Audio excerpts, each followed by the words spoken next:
Taste the Daily. Sivaganga மாவட்டம் மானாமதுரை அருகே அரசு மருத்துவமனையில் மின்சாரம் இல்லாததால் செல்போன் டார்ச் லைட் வெளிச்சத்தில் அரிவாள் வெட்டுப்பட்டவருக்கு மருத்துவமனை ஊழியர் சிகிச்சை அளித்த அவலம் அரங்கேறியுள்ளது. இது குறித்த கூடுதல் விவரங்களை செய்தியாளர் செந்தாமரையிடம் கேட்கலாம்.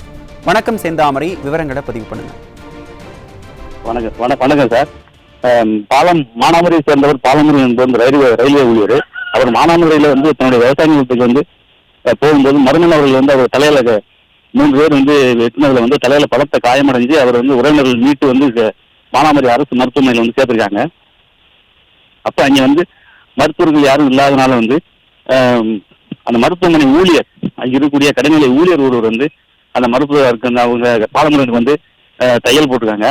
அந்த தையல் போடுறதுக்கான கம்பவுண்டர் 2 வருடமாவது மானாமதுரை மருத்துவமனையில காலியாவே இருக்கு, இன்னும் நிறுவப்படலை. அப்ப திடீர்னு கரண்ட் கட்டானதுனால டார்ச் லைட் வெளிச்சத்துல அந்த மருத்துவமனை ஊழியர் அவருக்கு பாலமுறைக்கு தையல் போட்டு மேல் சிகிச்சைக்காக சிவகங்கை மருத்துவமனை அனுப்பி வச்சாங்க. மாவட்டம் முழுக்க 148 பேர் இருக்க வேண்டிய மருத்துவர்களுக்கு 40 பணியிடங்கள் மட்டும் நிறுவப்பட்டிருக்கு. நிறைய மருத்துவ பணியிடங்கள் பற்றாக்குறையாவே இருக்கு. அதனால சிகிச்சை அளிக்கிறதுல பொதுமக்கள் நிறைய சிரமப்படுறாங்க.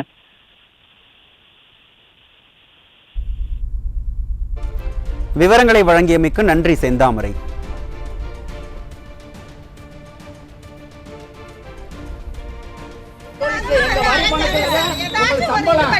எங்களுடைய வரிப்பணத்துல உங்களுக்கு சம்பளம்.